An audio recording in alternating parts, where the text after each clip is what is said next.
Pungut Rp617.000 per siswa TK.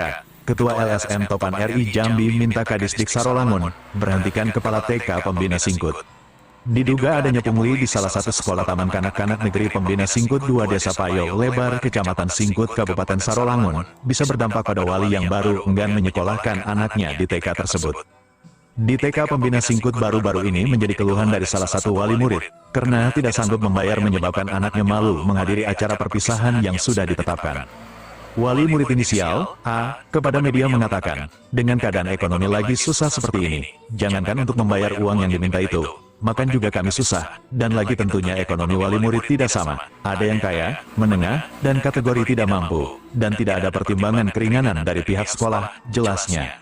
Sugiyarti SPD, Kepala TK saat dikonfirmasi oleh awak media, di ruang kerjanya ia mengatakan, benar pihak sekolah mengadakan rapat komite dihadiri wali murid namun ada yang tidak hadir, dan ada surat dari pihak sekolah diberikan kepada wali murid agar membayar uang tersebut, namun ada yang tidak dapat melunasi, terangnya.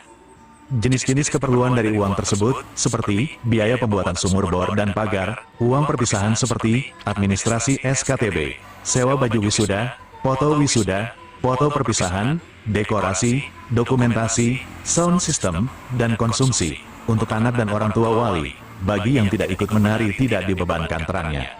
Diakui Sugiyarti, kepala TK dari uang yang dikumpul benar tidak habis, sisanya dibagi-bagi sama guru-guru dan penjaga sekolah, tapi tidak diberitahu berapa jumlahnya, tutupnya.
Kadisdik Sarolangun Drs HM Arsyad, SH, MPDI, saat dimintai tanggapannya terkait kopi surat yang diterima wali murid yang distempel dan ditanda tangani oleh Kepala TK.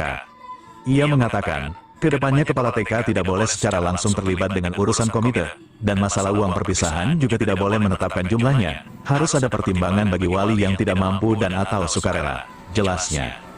Terpisah Ketua LSM Topan RI Jambi Bambang Irawan, kepada media ini menyesali tindakan Kepala TK pembina Singkut, yang tidak membangun terhadap dunia pendidikan, di tingkat TK saja sudah dipungut Rp617.000 per siswa, dengan alasan hasil rapat komite, dan jangan sampai dengan banyaknya jenis pungutan membuat wali murid tidak bisa menyekolahkan anaknya. Pemerintah sudah menghimbau kepada instansi terkait, tidak ada lagi masyarakat miskin yang tidak sekolah, karena menjadi tanggung pemerintah. Harusnya Kepala Dinas Pendidikan Sarolangun, panggil Kepala TK-nya, kalau terbukti tolong ditindak tegas sesuai aturan, atau diproses hukum, agar kedepannya tidak lagi terjadi hal seperti ini. Apalagi adanya pengakuan dari Kepala TK, adanya sisa uang wali murid dibagi-bagi kepada guru di sekolah. Artinya inilah tujuan dari rapat komite yang dilakukan bisa mendapatkan keuntungan dari penderitaan orang lain. Pihak dinas terkait harus selidiki pengakuan Kepala TK jika benar adanya, tindak secara hukum pindahkan sampai pemberhentian dari Kepala TK dan mempertanggungjawabkan segala perbuatannya. Dari Sarolangun, wartawan Indef News, Cek Nang mengabarkan.